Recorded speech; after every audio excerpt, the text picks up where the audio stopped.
অভিভাবকের মতো যিনি তার সন্তানের এত পরিমাণে সুনাম করেছেন, আসলে সেই সুনামের যোগ্য আমি নই। আমি গতকালকে পর্যন্ত আমার মহান রবের কাছে এটাই দোয়া করছিলাম, হে আমার রব, আমার জবানের মালিক আপনি, আমার কলবের মালিক আপনি, এই আসমান জমিনের মালিক আপনি, আমার পুরো দেহের কন্ট্রোল আপনার কাছে। আপনি আমার জবান থেকে এমন কথাই বের করে দেন যা আমার হিন্দু মুসলিম ভাইদের মধ্যে একটি ঐক্যের বন্ধন গড়ে দেবে। এমন কথা হে মালিক আমার জবান থেকে বের করে দিয়েন না, আমার ভুলেও যাতে এই জবান থেকে ওই কথাগুলো বের না হয় যা পরস্পরের মধ্যে বিভেদ সৃষ্টি করে। আমি মনে করি গতকালকের আলোচনাটি আমার এই দোয়ার বদৌলত ছিল। এছাড়া মূলত আমি কোনো ওরকম আলোচক নয় যে কোনো মাহফিলে কোনো স্টেজে বসে আলোচনা করব। আমি ঘরোয়া পরিবেশে অল্প কিছু মানুষ নিয়ে আলোচনা করতে পারি, আল্লাহ তাআলা সেই তৌফিক আমাকে দিয়েছেন। তো গতকালকের যে বিষয়টি ছিল, যা আমি মনে করি আমার দিল থেকে যেমন চেয়েছিলাম আমার রবও তেমন চেয়েছিলেন। আর আমার উস্তাদে মুহতারাম মুফতি জুবায়ের আহমদ হাফিজাহুল্লাহ সবসময় একটা কথা বলেন, দিলের কথা দিলে গিয়ে লাগে, দিলের কথা দিলে গিয়ে লাগে। কারণ দিলের মধ্যে একটা, মুখে বলে আর একটা, এটা কখনোই যতই মধুদার হোক এটা মানুষের দিলের মধ্যে এফেক্ট করে না। কিন্তু দিলের মধ্যে রয়েছে প্রকৃত ভালোবাসা, প্রকৃত মিত্রতা। আপনার জবান থেকে যদি পদস্খলন হয়ও আল্লাহ তাআলা আপনার শ্রোতা যারা রয়েছে তাদের দিলের মধ্যে এটাকে মিষ্ট করেই উপস্থাপন করে। এই জন্য আমি মনে করি আজকের বয়ানের আরেকটি কারণ ছিল হয়তোবা আমার দিলের সেই ভালোবাসা যা আমার হিন্দু মুসলিম সকল শ্রেণীর দল মত ধর্ম বর্ণ নির্বিশেষে আমি সকলের জন্য যে ভালোবাসি, আল্লাহ তাআলার কাছে আজকেও সেই দোয়াটি করেছি। আল্লাহ তাআলা যদি তৌফিক দান করেন তাহলে গতকালকের আলোচনাটি অনেকে আবদার রেখেছেন করার জন্য, সেম আলোচনাটি আমি করার চেষ্টা করব। বাকি তৌফিক দেওয়ার মালিক কে? আল্লাহ। ওমা তৌফিকি ইল্লা বিল্লাহ। আমি আপনাদের সামনে সূরা বাকারা থেকে একটি কোরআনে কারিমের আয়াত নাজিল করেছি, যা আমাদের পূর্ববর্তী বক্তা যারাই ছিলেন প্রত্যেকে আমাদের মধ্যে একটি ঐক্যতার কথা বলেছেন। তো কোরআনে কারিমের যে আয়াতে কারিমাটি আমি আপনাদের সামনে পেশ করেছি, কোরআনে কারিমের এই আয়াতটিও একটি ঐক্যের আয়াত। কিসের আয়াত? ঐক্যের আয়াত। কোরআনে কারিমের এই আয়াতের মধ্যে মহান রব এই দুনিয়ার সমস্ত মানুষকে সম্বোধন করে নবী মুহাম্মদুর রাসূলুল্লাহ সাল্লাল্লাহু আলাইহি ওয়াসাল্লামকে একটি সুসংবাদ দেওয়ার জন্য আদেশ করছে।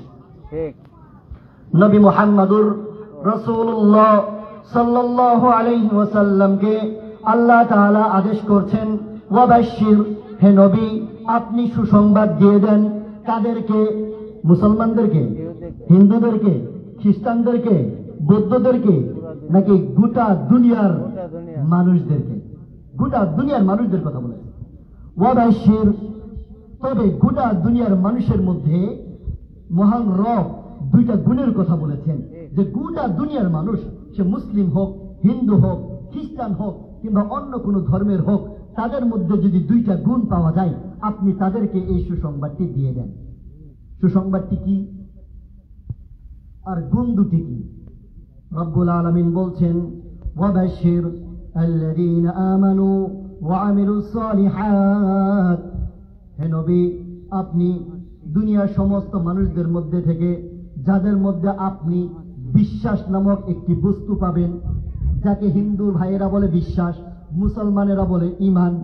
এই ঈমান নামক বস্তুটি যে ব্যক্তির মধ্যে পাওয়া যাবে, চাই সে পুরুষ হোক আর নারী হোক, চাই সে বৃদ্ধ হোক আর যুবক হোক, আপনি তাকে সহ ওই ব্যক্তি যার মধ্যে সাথে এই গুণটিও থাকবে, ওয়া আমিলুস সালিহাত, ঈমান এনেছে, বিশ্বাস স্থাপন করেছে, সেই সাথে সে নেক কাজও করে, ভালো কাজও করে, এই দুই গুণে গুণান্বিত যে ব্যক্তিকে আপনি পাবেন, হে নবী আপনি তাদেরকে সুসংবাদ দিয়ে দেন।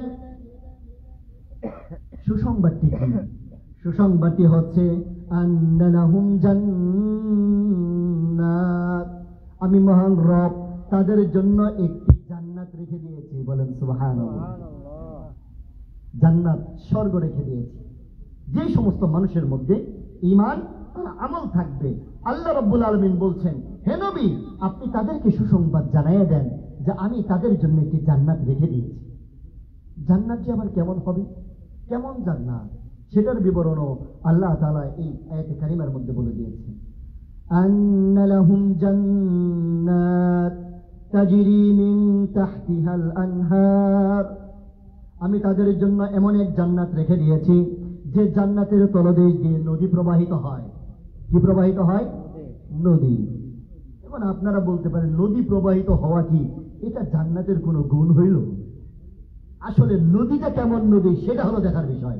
নদী আপনাদের এই বর্মি বাজারের মাঝখান দিয়ে, বর্মি এবং কুড়িয়াদি দুইটার মাঝখানে যে অস্বচ্ছ পানির যে নদী দেখছেন, এমন কোন নদী নয়।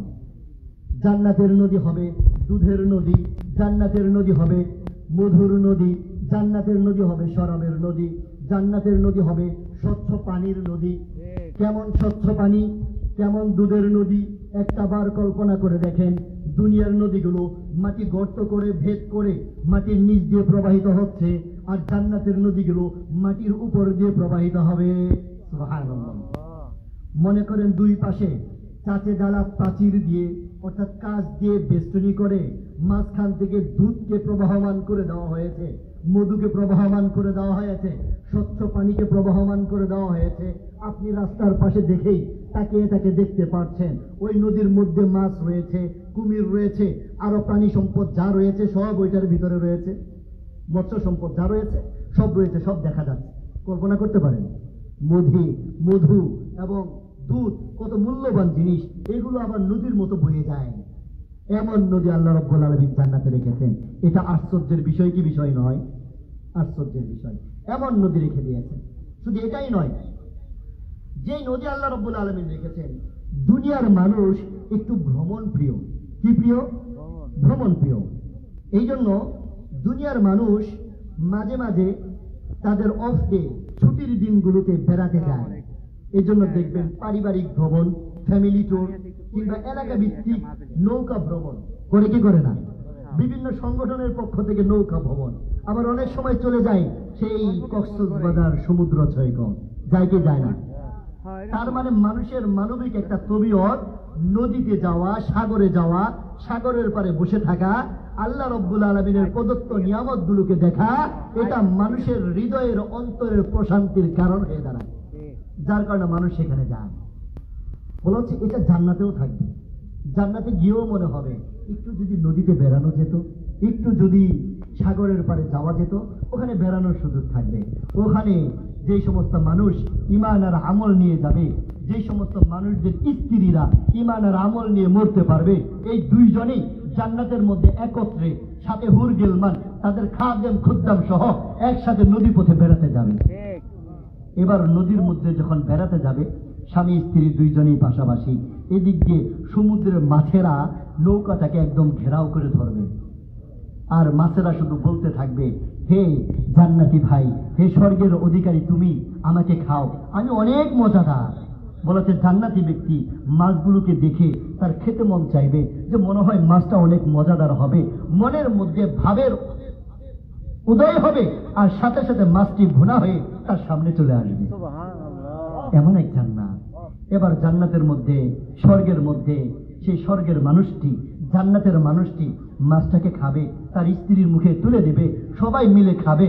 খাওয়ার পরে মাছের কাঁটাটাকে পানিতে ফেলে দিবে, সেটা আবারও মাছ হয়ে চলে যাবে। এবার অলৌকিক লাগে, কি বলে? এবার মনে চায় এমন জান্নাত, এমন স্বর্গে যদি যাওয়া যায় তাহলে তো ভালোই হয়। কি বলেন, কথা ঠিক কিনা? শুধু এটা দিয়েই শেষ নয়, জান্নাতের বিবরণ দিয়ে রব্বুল আলামিন বলছেন, তাজরি মিন তাহতিহাল আনহার কুল্লামা রুজিকু মিনহা মিন সামারাতির রিজকা ক্বালু হাযাল্লাযী রুজিকনা মিন ক্বাবল। জান্নাতীদের জন্য জান্নাতের মধ্যে বাগান থাকবে। কি থাকবে? জান্নাতের বাগান, স্বর্গের বাগান। অনেকে বলে না, জান্নাতের বাগানগুলো ফল ফুল দ্বারা ভরপুর থাকবে, বিভিন্ন ফল ফ্রুটের গাছ থাকবে। বলা হচ্ছে দুনিয়ার মানুষের গাছের ফল পেরে খেতে কষ্ট হয়, এই পাশেই রয়েছে বড় একটি নারিকেল গাছ। এত বড় নারিকেল গাছ থেকে উঠে গিয়ে নারিকেল পেরে খাওয়াটা বড় কষ্টকর বিষয়। কি বলেন? আমি উত্তরবঙ্গে দেখেছি এত বড় বড় কাঁঠাল গাছ, এই কাঁঠাল গাছে উঠার মতো মানুষ নাই। গাছের কাঁঠাল গাছেই পাকে, গাছে পেকে আবার ধপাস করে নিচে পড়ে যায়। পরবর্তীতে গাছের মালিক শুধু বিচিগুলোকে সংগ্রহ করে। ওই গাছের কাঁঠাল পেরে খাওয়ার সামর্থ্য তাদের হয় না। এত কষ্ট কে করবে? তো এই কষ্টটা যাতে করে স্বর্গে গিয়ে না হয়, জান্নাতে গিয়ে না হয়, রব্বুল আলামিন জান্নাতের গাছগুলোর গোড়া দিয়েছেন উপরের দিকে আর আগাগুলোকে দিয়েছেন নিচের দিকে। বলেন সুবহানাল্লাহ। এমন জান্নাত, এমন স্বর্গ। বলা হচ্ছে এবার জান্নাতের নিচ দিয়ে, বাগানের নিচ দিয়ে হাঁটবেন, আপেল, মালটা, কমলা, বেদানা ডানে বামে আপনার বাড়ি খেতে যাবে, এমন অবস্থা। এবার খেতে মন চাইবে, আহা, থোকা থোকা আঙ্গুর ধরে রয়েছে, ডালিম ধরে রয়েছে, আপেল ধরে রয়েছে, না জানি কত মজাদার হবে। বলবে না, মুখের সামনে চলে আসবে, শুধু ভাবের উদয় হবে আর চলে আসবে। এবার মাঝে মাঝে ঘোরাঘুরি শেষ, রাজপ্রাসাদের মধ্যে চলে যাবেন। এবার রাজপ্রাসাদের মধ্যেও তো মাঝে মাঝে খাবার দাবারের প্রয়োজন হবে, হবে কি হবে না? এবার জান্নাতের ফেরেশতা যারা রয়েছে তারা আপনাকে খাঞ্জা ভর্তি ফল ফ্রুট নিয়ে যাবে, এটাই এই আয়াতের মধ্যে বলা হচ্ছে। এবার যখন ফল নিয়ে যাবে জান্নাতি ব্যক্তি, স্বর্গের ব্যক্তিটি বলবে, এই ফল তো আমরা দুনিয়াতে খেয়েছি, এই কলা, এই আপেল, এই মালটা দুনিয়াতে খেয়েছি, জিন্দেগির মধ্যে কত আমল করেছি, রাত জেগে তাহাজ্জুদ পড়েছি, শীতের মধ্যে কনকনে শীতের মধ্যে ওযু করে নামাজ পড়েছি, অর্থ সম্পদের খরচ করে যাকাত দিয়েছি, হজ করেছি, মানবিক সেবা করেছি, রাস্তার উন্নয়নমূলক কাজ করেছি, কত কাজ করেছি, বাবা মায়ের খেদমত করেছি, বড়কে শ্রদ্ধা করেছি, ছোটকে স্নেহ করেছি, এই আপেল মালটার কমলা খাওয়ার জন্য। এবার জান্নাতের ফেরেশতারা বলবে, ভাই দুনিয়াতে তো খেয়েছো, জান্নাতের আপেলটা একটাবার খেয়ে তো দেখো। এবার জান্নাতের আপেলটা যখন সে মুখে দেবে বলবে, আরে দুনিয়াতে যা খাইছি ওইটার স্বাদের সাথে তো এটার স্বাদের কোনো মিলেই নাই। এমনকি তার মনে হবে, এটাই মনে হয় জান্নাতের মধ্যে, জীবনের মধ্যে সবচাইতে বড় সুস্বাদু একটি আপেল। এর চাইতে বড় সুস্বাদু আর জিনিস দুনিয়াতে এমনকি জান্নাতে হতেই পারে না, সেদিন তার মনে হবে। এবার এক সপ্তাহ পর আবারও সেই আপেল, কথার কথা সবগুলোই থাকবে, আবারও সেই আপেলটি দেখে তার মন খারাপ হবে। কি রে, গত সপ্তাহে আপেলটি খাওয়াইছে, আবারও এতগুলো ফলের মধ্যে একটা আপেল রাখার কি দরকার ছিল? এবার সে আপেলটিকে আবারও খাবে। যখন খাবে তখন তার মনে হবে, আরে এক সপ্তাহ আগে যে আপেলটা খাইছিলাম সেটা মনে হয়েছিল দুনিয়ার সবচাইতে বেশি মজাদার। আরে গত সপ্তাহের আপেলের তো কোনো স্বাদেই ছিল না, আজকেরটা সবচাইতে বেশি স্বাদ। এবার আবার পরের সপ্তাহে একই জিনিস বলেছে, যখনই খাবে, যতবারেই খাবে, মনে হবে আগেরটার কোনো স্বাদেই ছিল না, এবারেরটাই মনে হয় সবচেয়ে বেশি সুস্বাদু। বলেছে একই আপেলের মধ্যে, একই মালটার মধ্যে, একই কমলার মধ্যে, একই বেদানার মধ্যে আল্লাহ রব্বুল আলামিন হাজার রকমের স্বাদ দিয়ে দেবেন। সুবহানাল্লাহ। এমন জান্নাতে যেতে মন চায়, এমন স্বর্গে যেতে মন চায়।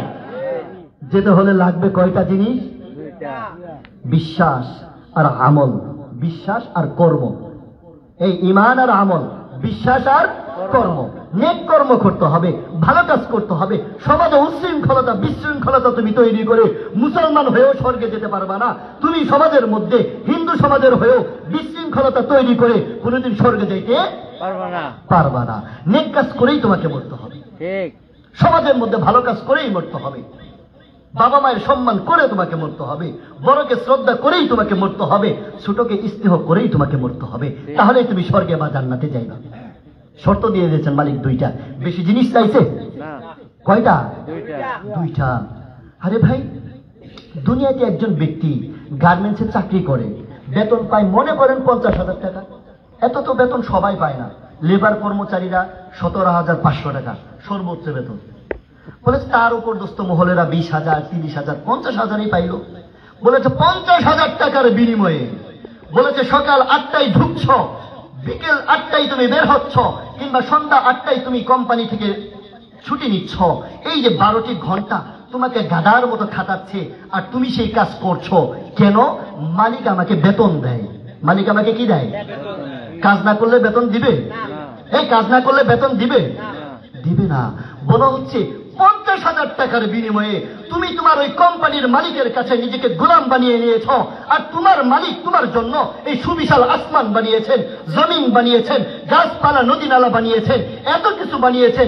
তোমার চোখের দিকে তুমি তাকায় দেখো, তোমার চোখকে যদি কেউ 1 লক্ষ টাকা দান করে, যে 1 লক্ষ টাকা দেব, তোমার চোখটা তুলে আমাকে দিয়ে দাও, কেউ দিবেন? কেউ যদি বলে তোমার একটা হাত কেটে আমাকে দাও, তোমাকে 1 কোটি টাকা দেব, দিবে? যদি বলে তোমার কলটা ছিঁড়ে আমাকে দিয়ে দাও, লক্ষ কোটি টাকা দিলেও আমরা কেউ রাজি হব? কত দামি দামি মূল্যবান জিনিস আমার আল্লাহ আমার বডির মধ্যে ফিট করে দিয়েছেন, আমার চারপাশে ফিট করে দিয়েছেন। আমার মালিক, সেই মালিকের গোলামি আর দাসত্বকে আমাকে করতে আমার বিবেক বাধ্য করে না? হ্যাঁ, 50,000 টাকার কাছে তুমি গোলাম হয়ে গেলা। কোটি টাকা সম্পদ তোমাকে মালিক দিয়ে দিয়েছেন, সেই মালিকের গোলামি আর দাসত্ব তোমাকে করতে হবে। তোমার বিবেক কেন তোমাকে নাড়া দেয় না? ফজর ওয়াক্তে মুসল্লি নাই, জোহর তো কল্পনাই করা যায় না।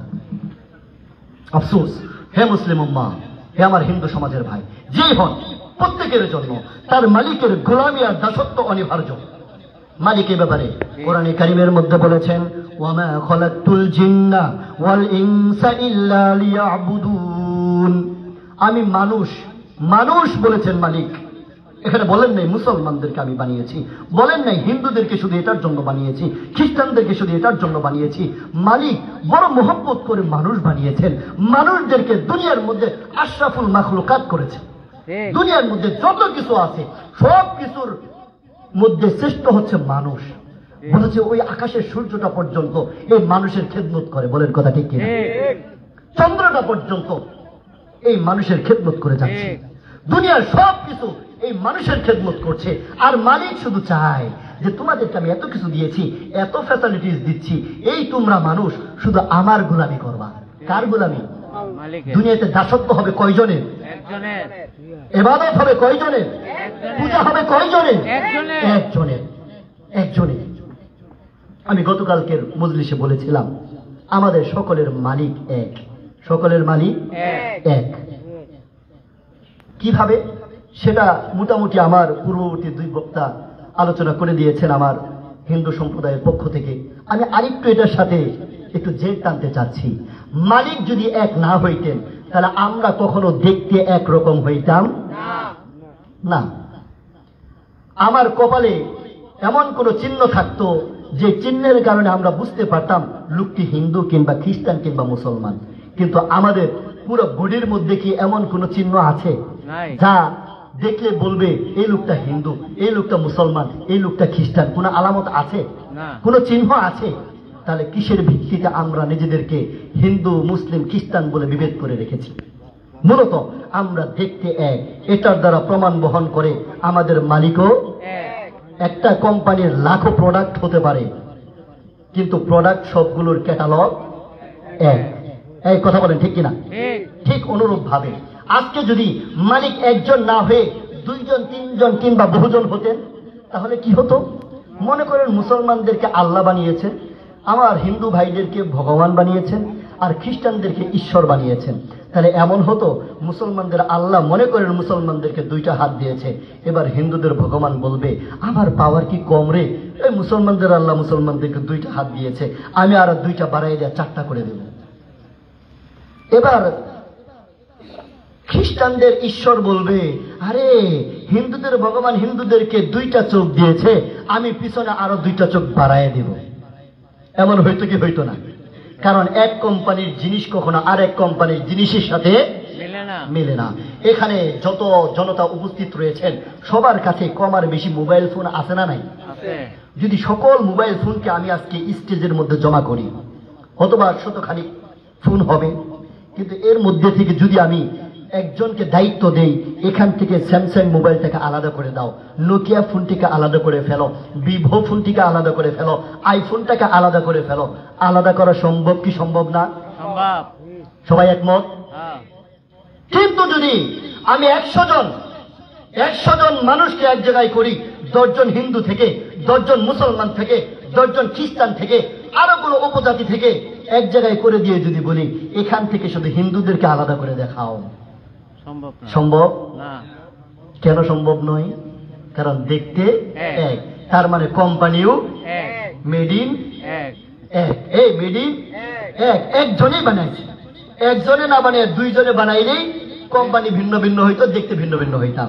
তো এটার দ্বারা প্রমাণ হয় আমাদের মালিক কয়জন? তিনি একই জন। হিন্দুকে যে বানিয়েছে মুসলমানকে সেই বানিয়েছে, মুসলমানকে যিনি বানিয়েছেন খ্রিস্টানকে সেই বানিয়েছেন, গোটা পৃথিবীর মানব জাতিকে তিনিই বানিয়েছেন। ঠিক। তা আমাদের সকলের জন্য অবধারিত সেই এক মালিকের ইবাদত কিংবা পূজা করে যাওয়া। বলা হচ্ছে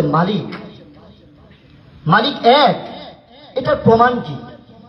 মালিক এক প্রমাণ কি? মালিক একের প্রমাণ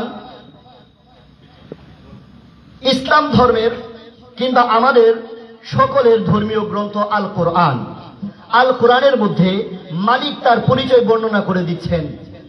সূরা ইখলাস নামক একটি সূরা আছে কোরআনের মধ্যে, জানেন আপনারা? সূরা ইখলাস চিনেন? মুরব্বীরা দিয়ে কিছু কয় না। কুল হু আল্লাহর সূরা। এই কি সূরা? কুল হু আল্লাহর সূরা। এই কুল হু আল্লাহর সূরার মধ্যে মালিক তার 4টা গুণের কথা বলেছেন, যে দুনিয়াতে মালিক যাতে করে আমাদের চেনা সহজ হয়ে যায়, এই জন্য মালিক কয়টা গুণ বর্ণনা করেছেন? এই সূরা ইখলাসটা হলো মালিককে চিনার কোষ্ঠী পাথর। মালিককে চিনার কোষ্ঠী পাথর। বলা হচ্ছে দুনিয়ার মধ্যে স্বর্ণ আছে না? স্বর্ণের মধ্যে ক্যারেট আছে, 22 ক্যারেট, 21 ক্যারেট, 18 ক্যারেট, আবার 2 নাম্বার ভেজাল স্বর্ণ আছে না নাই? এখন আমার কাছে যদি ভেজাল স্বর্ণকে কেউ আসল স্বর্ণ হিসেবে চালিয়ে দিতে চায়, তখন আমি এটা স্বর্ণের দোকানে গিয়ে কি করি? যাচাই করি কিনা? স্বর্ণকার কি দিয়ে যাচাই করে দেয়? হ্যাঁ, কোষ্ঠী পাথর। যাতে করে কেউ 2 নাম্বার কোন স্বর্ণকে আমাকে 1 নাম্বার বলে চালায় দিতে। ঠিক আমাদের মধ্যেও দুনিয়ার মধ্যে যাতে করে দুনিয়ার মানুষ 1 নাম্বার রব কিংবা এক মালিককে বাদ দিয়ে বহু মালিকের কিংবা কোনো ভ্রান্ত মালিককে কিংবা কেউ ভ্রান্ত মালিক দাবি করা ব্যক্তিকে যাতে করে মালিক মনে করা শুরু করে না দেয়, সেই জন্য মালিকও তার গ্রন্থের মধ্যে মালিককে চেনার একটা কোষ্ঠী পাথর দিয়ে দিয়েছে। এটা শুধু ইসলাম ধর্মে না, হিন্দু ধর্মেও আছে। আমি দুটা থেকেই বলবো। যেমন কোরআনে কারিমের সূরা ইখলাসটি কি?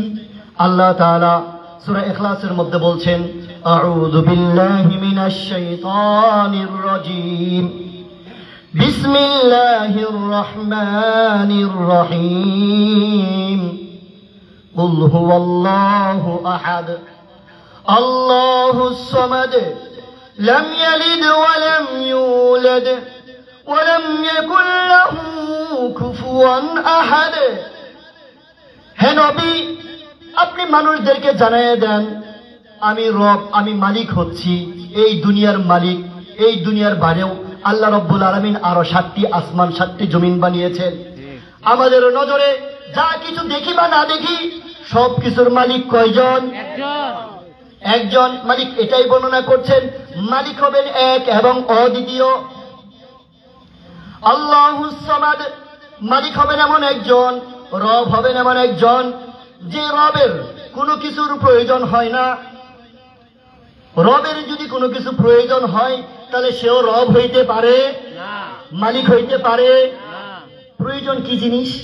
মনে করেন একজনের খাবারের প্রয়োজন হয়েছে, সে খাবার খেয়েছে। একজনের ব্যবসা বাণিজ্যের প্রয়োজন হয়েছে, সে ব্যবসা করেছে। বিয়ের প্রয়োজন হয়েছে, বিয়ে করেছে। বাড়ির প্রয়োজন হয়েছে, বাড়ি করেছে। গাড়ির প্রয়োজন হয়েছে, গাড়ি কিনেছে। গোসলের প্রয়োজন হয়েছে, গোসল করেছে। বলা হচ্ছে এমন যার প্রয়োজন হয় তাহলে সেটা তো আমাদের মতোই হয়ে যায়। কথা বলে ঠিক না? তাহলে আমার মধ্যে আর তার মধ্যে তফাৎটা কোথায়? এখন যদি আমাদের মধ্যে কেউ এমন দাবি করে, মনে করেন আমাদের আজকে সভাপতি সাহেব যদি নিজেকে রব দাবি করে, মালিক দাবি করে, যে আমি আজকের এই ধর্মসভার যেমন সভাপতি, আমি এই দুনিয়ারও সভাপতি অধিপতি, এই যদি দাবি করে, তাহলে কি ঠিক বা আপনারা মানবেন? কেন মানবেন না? কারণ আমাদের সভাপতি সাহেবের খাবার প্রয়োজন আছে না নাই? এই ঘুমানোর প্রয়োজন আছে না নাই? এই বিয়ে শাদীর প্রয়োজন হয়েছে না নাই? ব্যবসা বাণিজ্যে ইনকামের প্রয়োজন হয়েছে না নাই? হয়েছে। অতএব মালিক দাবি করলেও আমরা মানতে রাজি। এখানে মুসলমানেরা কয়, আমার হিন্দু ভাইরা কোন না কেন, যদি আপনি করে এই যে সভাপতি সাহেব আমার বাম পাশে বসে রয়েছে, উনি যদি দাবি করে, এই যাবে যাবে না। কেন? যার প্রয়োজন হয় সে কখনো মালিক হতে পারে না। মালিক হবে সব কিছুর ঊর্ধ্বে, তার কোনোদিনও কোনো কিছুর প্রয়োজন হয় না। মালিক কখনো ঘুমায় না, মালিক কখনো খায় না, মালিক কখনো জামা কাপড়ের প্রয়োজন হয় না, মালিকের গোসলের প্রয়োজন হয় না, বাড়ি গাড়ির প্রয়োজন হয় না, বিবাহ শাদীর প্রয়োজন হয় না। হইলেও তো তাহলে আমাদের মতোই হয়ে যায়। এই কথা বলেন ঠিক কিনা? মালিক পরিচয় দিচ্ছে লাম ইয়ালিদ ওয়া লাম ইউলাদ। মালিক হবেন এমন একজন যিনি কারো কাছ থেকে জন্ম নেন নাই, যিনি কাউকে জন্ম দেনও নাই, অর্থাৎ জন্ম দেওয়া নেওয়া থেকে তিনি পুত পবিত্র। এখন যদি কারো জন্ম হয় আর সে দাবি করে আমি মালিক, আমি রব, আমি প্রভু, তাকে কি আপনারা প্রভু মানতে রাজি আছেন? যদি মুসলমানদের হুজুর তো আমাদের প্রোগ্রামের বড় মানুষ হিসেবে তো নবীর চাইতে ছোট। এখন যদি আমাদের সকলের কলিজার টুকরা জনাবে নবী মুহাম্মদুর রাসূলুল্লাহ যদি নিজেকে মালিক দাবি করতেন, রব দাবি করতেন, তাহলে কি আপনারা মানতেন? বলেছে আমার নবী দাবি করলেও আমরা মানতে রাজি নাই। কেন? আমার নবীর জন্ম হয়েছে। কথা বলে ঠিক কিনা? নবীর বাবা আছে আবদুল্লাহ, নবীর মাতা আছে আমেনা, নবীর জন্ম তারিখ রয়েছে, নবীর মৃত্যু তারিখও রয়েছে, নবীর স্ত্রী রয়েছে, নবীর সন্তানও রয়েছে। অতএব আমার নবী রব দাবি করলে আমরা তাকে মানতে পারি, রব হিসেবে মানতে পারি না। এই কথা বলেন ঠিক কিনা? এখন যদি হিন্দু ধর্মের ভাইদের মধ্যেও যদি মনে করেন কোন একজন অবতার নিজেকে রব হিসেবে দাবি করে, যার জন্ম হয়েছে, মৃত্যু হয়েছে আমাদের নবীর মতোই, তার জন্ম তারিখও আছে, মৃত্যু তারিখও আছে, তাকেও কি আপনাদের রব মেনে নিতে আপত্তি আছে না নাই? থাকতে হবে। এটাই রবের পরিচয়। আমার রবকে গ্রহণ করার জন্য আমার সভাপতি আসুক, আমার সেক্রেটারি আসুক, আমার বাপও আমার বিপক্ষে চলে গেলে আমি আবার রবকে প্রত্যাখ্যান করতে পারি না। কারণ আমার বাবারও রব তিনি, আমার সভাপতিরও রব তিনি। এই জন্য তাকে একমাত্র মানতে হবে। 2 নম্বর সর্বশেষ, ওয়ালাম ইয়াকুল লাহু কুফুয়ান আহাদ। মালিকের সমকক্ষ লেভেলও কেউ নাই। যদি মালিকের লেভেলে আর কোনো কেউ থাকে তাহলে সে কখনো মালিক হইতে পারে না। মনে করেন আমাদের মজলিসের সভাপতি সাহেব সভাপতি, আরো এরকম যদি ধর্মসভা হয়, ওয়াজ মাহফিল হয়, কীর্তন হয়, সেখানেও সভাপতি থাকে না? থাকে। মসজিদেরও সভাপতি থাকে, মন্দিরের সভাপতি আছে না নাই? এই দেশের সেক্রেটারি আছে, দেশের প্রধানমন্ত্রী আছে, অন্য দেশেরও প্রধানমন্ত্রী আছে না নাই? অতএব একজনের লেভেলে আরেকজন আছে। অতএব এরকম লেভেলে যদি কেউ কাউকে আমরা পাই তাহলে তাকেও আমরা রব মানতে রাজি না। আমাদেরকে খুঁজে বের করতে হবে এমন একজনকে, এমন কাউকে যিনি প্রকৃতই আমাদের মালিক, আর যিনি এক অদ্বিতীয়, যিনি কোনো কিছুর মুখাপেক্ষী নন, যিনি কখনো খেয়েছেন বলে ইতিহাসে জানা যায় না, যিনার জন্ম হয়েছিল বলে ইতিহাস সাক্ষী দেয় না, কোনো গ্রন্থ সাক্ষী দেয় না, কোনো ইন্টারনেট ওয়েবসাইটও তার সাক্ষী নাই। এমন একজন রবকে আমাদের খুঁজতে হবে। কেন? আমার এই বডির মালিক তিনি, আমার বডির ভিতরে একটি মহামূল্যবান কল্প, একটা হৃদয় তিনি বানিয়েছেন, এই হৃদয়ের মালিকও তিনি। আমার এই হৃদয়ের মধ্যে সেই মালিকের জায়গা করে দিতে হবে। যদি আমার হৃদয়ের মধ্যে সেই মালিকের জায়গা করে দিতে না পারি তাহলে আমার চাইতে নিমুখানা আমার কেউই হইতে পারে না। এই জন্য আমাদের প্রকৃত দিলে, প্রত্যেকের দিলে আমাদের রবের আসন সবার আগে বসবে। কথা বলেন ঠিক কিনা? এবার আসি হিন্দু ধর্মগ্রন্থে মালিকের কি পরিচয় দিচ্ছে। হিন্দু ধর্মগ্রন্থ অনুযায়ী হিন্দু ধর্মীয় গ্রন্থের প্রধান ধর্মীয় গ্রন্থের নাম হচ্ছে বেদ। নাম কি? বেদ। বেদ হলো 4 প্রকার: ঋগ্বেদ, সামবেদ, যজুর্বেদ, অথর্ববেদ। ঋগ্বেদের 10 নম্বর মণ্ডল 14 নম্বর সূক্ত, 114 নং সূক্ত 5 নং মন্ত্রের মধ্যে মালিক তার পরিচয় দিচ্ছেন। একং ব্রহ্ম দ্বিতীয়ং নাস্তি নেহনা নাস্তি কিঞ্চন। একং ব্রহ্ম, একং মানে এক, ব্রহ্ম মানে প্রভু, একং ব্রহ্ম মানে হচ্ছে প্রভু হচ্ছে এক। দ্বিতীয়ং নাস্তি, দ্বিতীয়ং মানে দ্বিতীয়, নাস্তি মানে নাই। দ্বিতীয়ং নাস্তি মানে দ্বিতীয় বলতে কেহ নাই। ইসলাম ধর্ম বলছে লা ইলাহা ইল্লাল্লাহ, মালিক একজন ছাড়া দুইজন। হিন্দু ধর্ম বলছে দ্বিতীয়ং নাস্তি নেহনা নাস্তি কিঞ্চন, নাই নাই কেহই নাই, নাই নাই। এই দুনিয়ার অধিপতি কয়জন? একজন। হিন্দু ধর্মের মধ্যে অথর্ববেদের 13 নম্বর কাণ্ড 4 নম্বর সূক্ত 2 থেকে 5 নং মন্ত্রের মধ্যে আছে য এতং দেবমক বিতং বেদ ন দ্বিতীয় ন তৃতীয়শ্চ চতুর্থ নাপ্যুচ্যতে ন পঞ্চম ন ষষ্ঠ সপ্তম নাপ্যুচ্যতে নাষ্টম ন নবম দশম নাপ্যুচ্যতে। কেউ যদি প্রভুকে পেতে চায় তাহলে একের মধ্যে পেতে হবে। প্রভুকে কখনো 2, 3, 4-এর মধ্যে পাওয়া যায় না, 5, 6, 7-এর মধ্যে পাওয়া যায় না, 8, 9, 10-এর মধ্যেও প্রভুকে পাওয়া যায় না। প্রভুকে পেতে হলে কয়ের মধ্যে পেতে হবে? ইসলাম ধর্ম বলছে এক, হিন্দু ধর্ম বলছে এক। আমি বলেছিলাম আমার আগের বক্তা ওনারা আমাদেরকে সামাজিকভাবে আমরা যে এক, আমরা অনৈক্য, ওরা আমরা ঐক্যবদ্ধ, এটা তারা প্রমাণ করতে চেয়েছেন। আমি আমার ধর্মীয় আলোচনা থেকে ধর্মীয় ঐক্যের বিষয়গুলোই ফুটিয়ে তুলছি। এবার মালিকের পরিচয় দিয়ে শ্বেতাশ্বেতর উপনিষদের মধ্যে 9 নং মন্ত্র 9 নং অধ্যায় 6 নং মন্ত্রের মধ্যে মালিক তার পরিচয় দিচ্ছে। ন তস্য কর্ষিত প্রতিরস্তি লোকে ন চেষিতা নৈব চ তস্য লিঙ্গম সকারণাং কারণাদি পানিতে ন চাদিপ জনিতা ন চাদিপ। বলা হচ্ছে মালিক হবেন ন তস্য কর্ষিত প্রতিরস্তি, মালিক হবেন নিরাকার, যাকে কখনো পঞ্চ ইন্দ্রিয় দ্বারা অনুভব করা যায় না, চোখ দ্বারা দেখা যায় না, হাত দ্বারা ধরা যায় না, এই অন্য কোনো কিছু দ্বারা তাকে অনুভব করা যায় না। মালিক হবেন এমন একজন। সবাই সামনে চলে আসে। আল্লাহ রহম করে।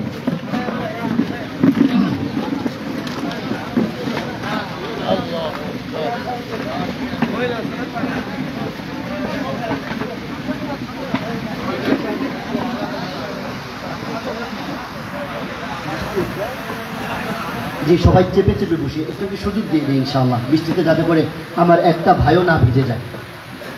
মাঝখান থেকে মনে হয় আমাদের আমন্ত্রিত মেহমানদের মনে ভিজে যেতে হবে। আল্লাহ রহম করেন। আজকেও জি আমি আলোচনা সংক্ষিপ্ত করার চেষ্টা করছি। তো বলছিলাম মালিকের পরিচয় দিয়ে মালিক বলছেন মালিক হবেন এমন একজন, তিনি হবেন নিরাকার। তিনি হবেন কি কার? যেমন ইসলাম ধর্মের মানুষেরা তার রব আল্লাহকে আকার মানে না নিরাকার মানে? আমাদের হিন্দু কিংবা সনাতনী ভাইদের মধ্যেও 2টা গ্রুপ রয়েছে। এখানে দাদারা আছেন যে এক প্রকারের সনাতনী ভাইরা আকারে প্রভুকে মানেন, আর এক প্রকার সনাতনী ভাইরা নিরাকার প্রভুকে মানেন। পূজা ওইগুলোই, কিন্তু নিরাকার ভাবে তারা মানেন। অনেক মন্দিরের ভিতরে কোনো মূর্তিই পাবেন না, এমন আছে না দাদা? আছে। তাহলে আমাদের সনাতনী ভাইদের আরেকটা গ্রুপের সাথে মিল আছে না নাই? আছে, আছে। এটাই হলো মালিকের পরিচয়। মালিক হবেন নিরাকার। ন তস্য কর্ষিত প্রতিরস্তি লোকে ন চেষিতা নৈব চ তস্য লিঙ্গম। তস্য লিঙ্গম মানে হলো তার কোনো লিঙ্গ চিহ্ন নাই। লিঙ্গ চিহ্ন মানে হলো আমার মালিক ছেলেও নয় আবার মেয়েও নয়, পুরুষও নয় আবার নারীও নয়। মালিক কেমন? বলেছে মালিক মালিকের মতো। মালিক কার মতো? মালিকের মতো। লা মিসলা লাহু ওয়ালা মাসিলা লাহু। মালিকের উপমা কখনো হয় না, মানুষ কল্পনাও করতে পারে না। মানুষ কল্পনাও করতে পারে না মালিক কেমন হয়।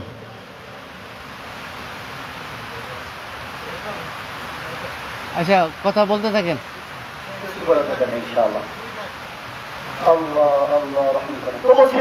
মালিক হবেন লিঙ্গ চিহ্নহীন।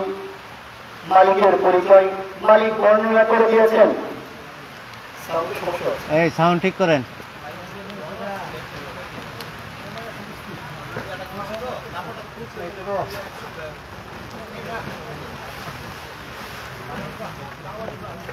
আচ্ছা, আমার মনে হয় এটা থাকতে পারে, একটু বেশি আসে তাহলে এখানে বসলো পুরুষরাই বসে। থাক থাক থাক, ওঠারও দরকার নেই।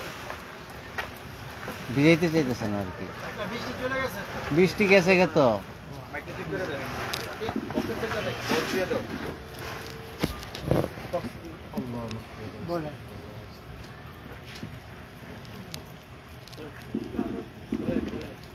তো বলছিলাম আমাদের মালিকের পরিচয়ের কথা আমাদের হিন্দু ধর্মীয় গ্রন্থ থেকে।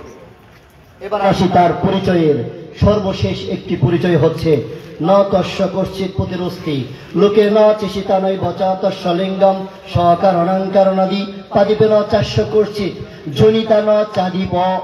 জনিতা ন চাদিপ মানে হলো যার কোনো জনক কিংবা জননী নাই, যিনি কারো কাছ থেকে জন্ম নেন নাই, যিনি কাউকে জন্ম দেন নাই। ইসলাম ধর্ম বলছে লাম ইয়ালিদ ওয়া লাম ইউলাদ। মালিক কারো কাছ থেকে জন্ম নেন নাই, মালিক কাউকে জন্ম দেন নাই। অতএব হিন্দু মুসলিম দুটো জাতি আমরা এই কথার উপরে একমত হতে পারি যে আমাদের মধ্যে যদি কেউ জন্ম দেওয়া এবং নেওয়ার মধ্যে পড়ে যায় তাহলে আমরা তাকে মালিক মানতে রাজি না। আমাদেরকে মালিক মানতে হবে যিনি জন্ম দেওয়া এবং নেওয়া থেকে পুত পবিত্র। কথা বলেন ঠিক? এই হলো মালিকের পরিচয়। এবার যদি কেউ মালিককে এক মনে না করে, দুই মনে করে, তিন মনে করে, কিংবা বহু মনে করে, কিংবা বহু মালিকের পূজা করে, কিংবা বহু মালিকের ইবাদত করে, যদি এরকম কেউ করে তাহলে তার পরিণতি কি হবে জানা দরকার আছে না নাই? এই ব্যাপারে কোরআনে কারীমের মধ্যে সূরা মাইদা ৭২ নম্বর আয়াতের মধ্যে মহান রব স্পষ্ট আকারে বলে দিয়েছেন, ইন্নাহু মান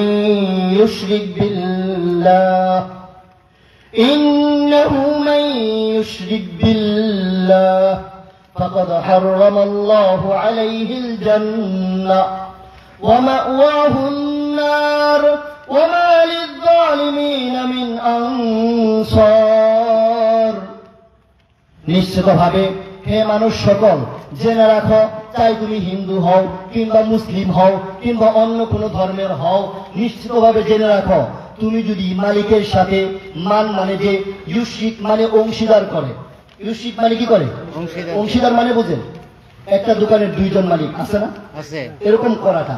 যদি কেউ এরকম অংশীদার করে মালিকের সাথে মাইয়ুশরিক বিল্লাহ ফাকাদ, তাহলে অবশ্যই হারামাল্লাহু, মালিক হারাম করে দিবেন, আলাইহি, তার উপরে, আল জান্নাত, জান্নাতকে, স্বর্গকে।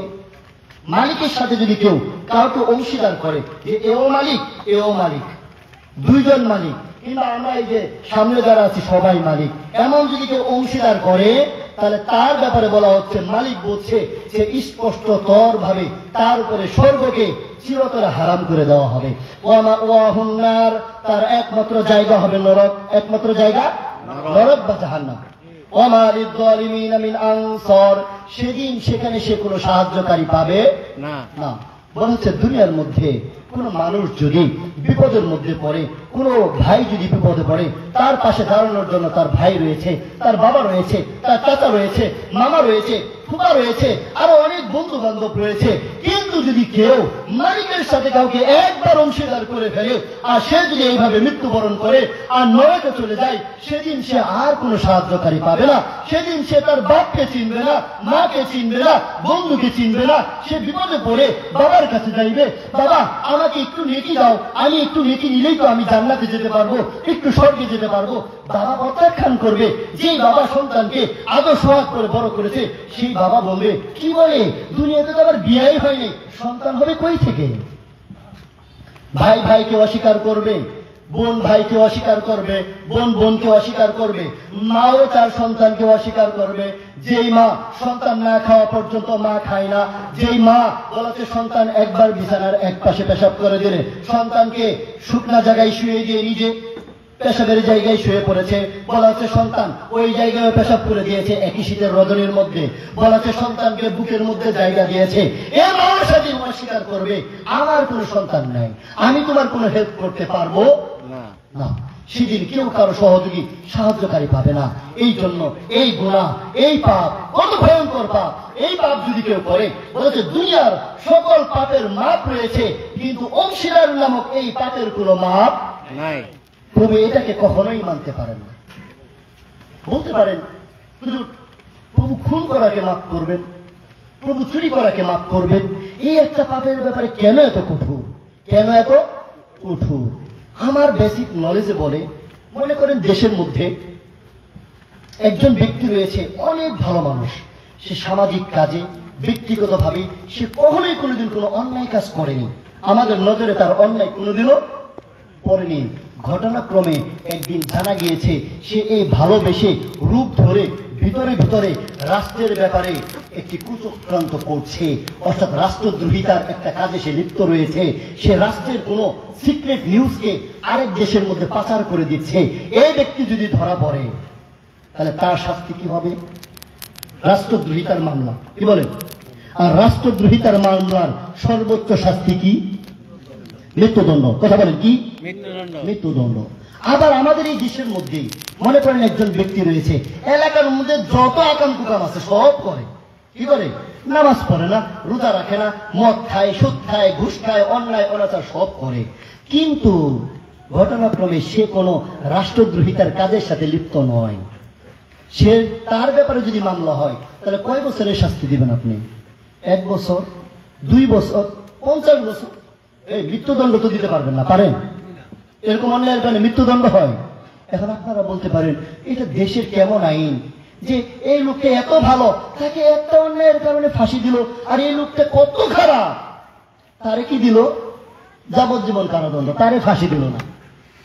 এটা কি বেইনসাফি না ইনসাফি? ইনসাফ। কেন? বলা হচ্ছে সে এই দেশের খায়, এই দেশের পরে, আর এই দেশের সাথে গাদ্দারি করবে, এটা কখনো মেনে নেওয়া যাবে না। ঠিক অনুরূপ ভাবে যে রব আমাকে আপনাকে সৃষ্টি করেছেন, যে রব আমার আপনার জন্য আসমান জমিন পাহাড় পর্বত বানিয়েছেন, বলা হচ্ছে আপনি রবের জন্য কিছুই করতে পারেন না, কিন্তু রবকে অস্বীকার করবেন, তাহলে বলা হচ্ছে আপনি ধর্মদ্রোহিতার মামলা খেয়ে যাবেন। এই কিসের মামলা খাবেন? আর ধর্মদ্রোহিতার মামলার সর্বোচ্চ শাস্তি হচ্ছে নরক। সর্বোচ্চ শাস্তি কি? নরক। হুঁশিয়ার, সাবধান, জাহান্নাম সর্বোচ্চ শাস্তি। এই জন্য আমাদেরকে কখনো এমনিতে অন্যায় অনাচার করতে পারেন, কিন্তু রবের ব্যাপারে কখনো বাড়াবাড়ি করা যাবে না, রবের সাথে কখনো অংশীদার করা যাবে না। এবার আসি হিন্দু ধর্মের ব্যাপারে কি বলে। হিন্দু ধর্মের মধ্যে একই কথা। হিন্দু ধর্মের মধ্যে যজুর্বেদ নামক বেদের আরেকটি খণ্ডের মধ্যে রয়েছে 40 নম্বর অধ্যায় 9 নং মন্ত্রের মধ্যে অন্ধং তম প্রবিশন্তি যেহ সংভূতিমোপাসতে তত ভূয় ইবততম য ও সম্ভুত্তারতা। অন্ধং তম প্রবিশন্তি, ওই ব্যক্তি অন্ধকার নরকে প্রবেশ করবে যেই ব্যক্তি এক মালিককে ব্যতীত, তিনি প্রকৃতির পূজার মধ্যে লিপ্ত হয়ে যাবে। যদি মালিককে ব্যতীত কেউ সূর্যের পূজা করে, চন্দ্রের পূজা করে, গ্রহ নক্ষত্রের পূজা করে, নিজের বাবার পূজা করে, আছে কিনা বাবা পূজা? আছে, আমাদের মুসলমানরাই করে, আছে না? এই পীর বাবা আছে না? নাই। পীর বাবারে সেজদা করে, রবের কাতারে বসাই ফেলছে পীরের। এই সেজদা কি পীরকে করা যাবে না? সমাজের মধ্যে এমন অনেক মানুষ আছে না, তার পীরকে কি করে? সেজদা করে। ঈমান থাকবে না। এই সেজদার হকদার একমাত্র কে? আল্লাহ। এই জন্য এই কুফরি, এই শিরকি পাপটাকে, অংশীদারিত্ব নামক পাপটাকে আমাদের সমাজ থেকে বিলুপ্ত করতে হবে ঐক্যবদ্ধভাবে। শিরকের কোন আশ্রয় আমাদের সমাজে হতে পারে না। ঠিক অনুরূপ ভাবে বলা হচ্ছে হিন্দুদের মধ্যেও পাওয়া যায়, অনেকে গাছের পূজা করে, অনেকে পাথরের পূজা করে, অনেকে বা অনেক কিছুর করে কি করে না। তো হিন্দু ধর্ম অনুযায়ী আমাদেরকে শিক্ষা দিচ্ছে কেউ যদি মালিককে ব্যতীত এটা ওটা সেটার যদি পূজা করে, এক মালিক ব্যতীত, তাহলে সে কোথায় যাবে? অন্ধকার নরকে যাবে।